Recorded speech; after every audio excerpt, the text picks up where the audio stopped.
Solferino, Parti Socialiste, un buffet de crise également, c'est normal. Un buffet de crudité, pas de radis, pas de l'oseille. Juste quelques faillots.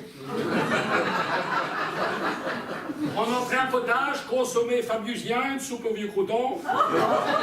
Pour Benoît Hamon, c'est pas la soupe, c'est le bouillon. Un bouillon concocté à base de poissons de rivière. C'est normal, vu le score de Benoît Hamon à la présidentielle, il y a bien longtemps que pour lui, les illusions sont détruites. Le tout accompagné d'une cuvée Jean-Luc Mélenchon, un grand rouge, actuellement en carafe.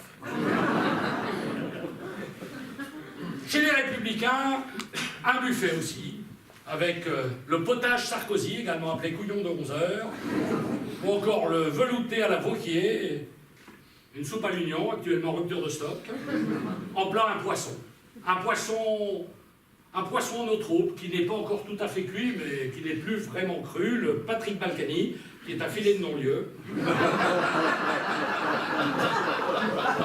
Suivi en dessert de l'arabica brise hortefeux, qui est un petit noir frappé.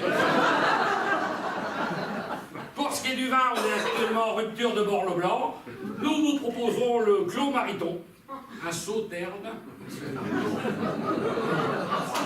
Ou encore le Château Balladur, un vin qui a de la jupe, et je ne vous apprendrai rien en vous disant quand un vin est jupé, c'est qu'il est tout bon.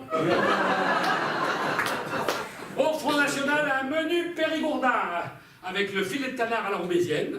C'est un magret bien. À ne pas confondre avec la lutte entre Philippot et Marine Le Pen, ça c'est un conflit de connards.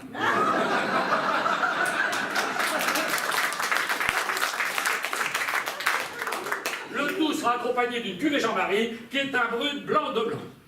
Quelques autres spécialités de la maison, nous vous proposons pour l'anniversaire des 20 ans du décès de la princesse de Galles, l'assiette Lady Di, une assiette anglaise, que des viandes froides servies avec une bière. Ou encore la tabale Gilbert Montagnier, 2 yeux brouillés. Ou enfin un fromage affiné à cœur, particulièrement apprécié du 3e âge, le Déric, qui est un caprice des vieux. Bref. Une cuisine de terroir, mijotée au fourneau de la politique, appréciée par un gratin de personnalité. Un seul petit problème, je dois vous l'avouer, quand les politiques trinquent, c'est vous qui dégustez.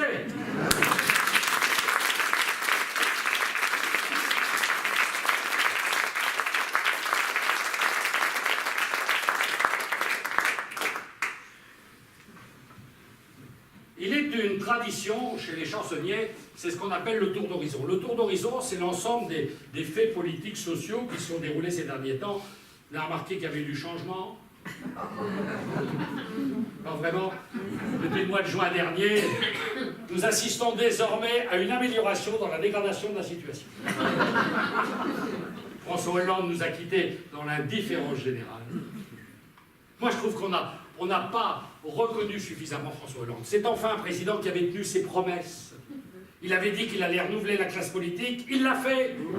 Il a dit que sa priorité c'est la jeunesse, il l'a fait. On a maintenant un tout jeune PDG, à peine 40 ans, 23 ans de moins que son prédécesseur. Il faut dire que c'est pas le même genre de présidence. François Hollande, il était poursuivi par la poisse. C'était Pierre Richard dans la chèvre.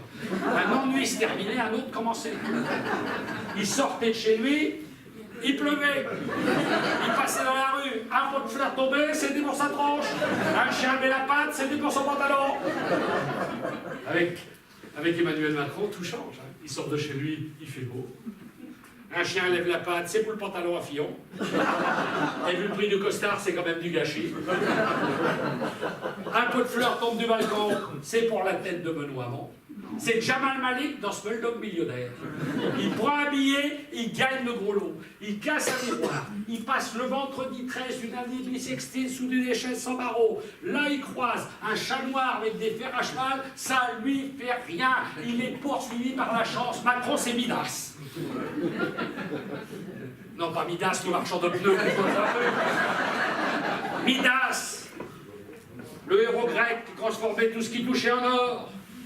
Et ça s'est produit également pour les législatives. À Lourdes, un candidat En Marche arrivé en tête. Un candidat En Marche en tête à Lourdes, c'est quand même jamais vu. Dans le Cantal, un gars pose une affiche sur un panneau électoral de Macron. Le vent se lève, l'affiche se décolle, va se poser sur le dos d'une vache salaire. Le 17 juin, la vache est élue avec 52%. Il est poursuivi par la chance. Tu mets un autocollant en marche à un scaphandrier, t'en fais un cosmonaute. Ah, c'est un président atypique. Hein. Vous avez vu en politique étrangère un génie, le lundi en Chine, le mardi en Russie. Vous croyez avoir élu un président d'un prospectus pour des griffes-tours? Non, c'est un président un peu particulier. Un président à la fois de gauche, mais aussi de droite. Qui nous a nommé un Premier ministre de droite, mais aussi de gauche. Édouard Philippe, dit Édouard Philou pour les intimes. Un Premier ministre atypique. Écologiste, mais aussi climato-sceptique, jeune, mais aussi expérimenté, qui nous prend pour des imbéciles, mais aussi pour des cons. Vous avez vu ces dernières mesures? Gel des dépenses publiques, gel des retraites, gel du point d'indice. C'est plus un ministre qu'on a, c'est un magasin Picard. Autre mesure prévue, le plafonnement des indemnités prud'homales, l'augmentation de la CSG, tout ce qui reste à espérer, c'est qu'il ne taxe pas la vaseline.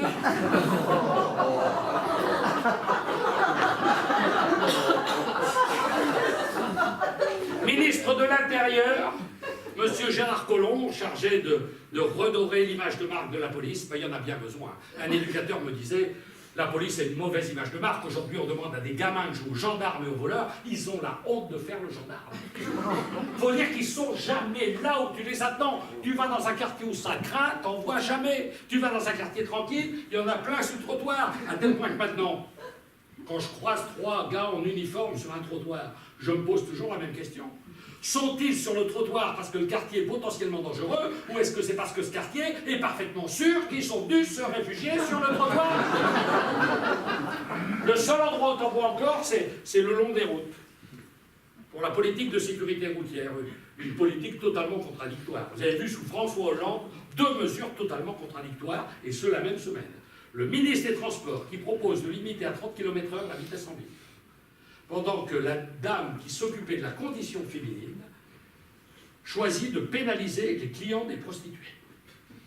2 mesures contradictoires. Monsieur, je prends un exemple, j'aurais pu tomber sur un autre. Vous êtes en ville, avec votre voiture, il y a 2 prostituées sur le trottoir, qu'est-ce que vous faites?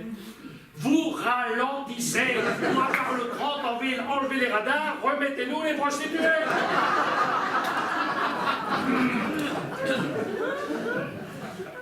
Ministre du Travail, Muriel Pénicaud, qui a la lourde tâche de lutter contre le chômage. Très honnêtement, il y a quand même 40 ans que nos politiques tentent de lutter contre le chômage ne fait qu'augmenter. Il devrait s'attaquer à l'emploi. Et plus personne ne veut bosser. Hein. Puis ça date pas d'aujourd'hui. Ceux qui parmi vous en voyage en Égypte me le confirmeront. Il suffit d'observer la forme d'une pyramide pour s'apercevoir que dès la plus haute antiquité, l'homme avait déjà tendance à en foutre de moins en plus. Plus personne ne veut bosser. Plus personne. Je rencontre un ami que j'ai pas vu depuis des années. Il me dit, je suis embêté, tu peux me prêter 1000 €, ce que la paye? Je dis oui, pas de problème. C'est quand la paye? Elle me dit, je sais pas, c'est toi qui bosses, c'est pas moi.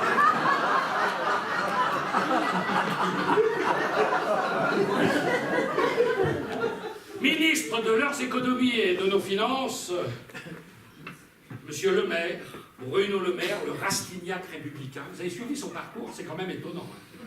Ministre de l'Agriculture sous Sarkozy, candidat à la présidence de l'UMP, représentant des Républicains aux primaires de la droite, maintenant ministre Emmanuel Macron. Ce gars-là, c'est plus une culotte qu'il a, c'est un yo-yo. Non seulement il vendrait père et mère, il est foutu de les livrer à domicile. La seule mesure qu'il nous a proposée, que tout le monde a retenue, très prochainement, le paquet de cigarettes qui passera à 10 €. Avec Nicolas Sarkozy, tu avais réussi à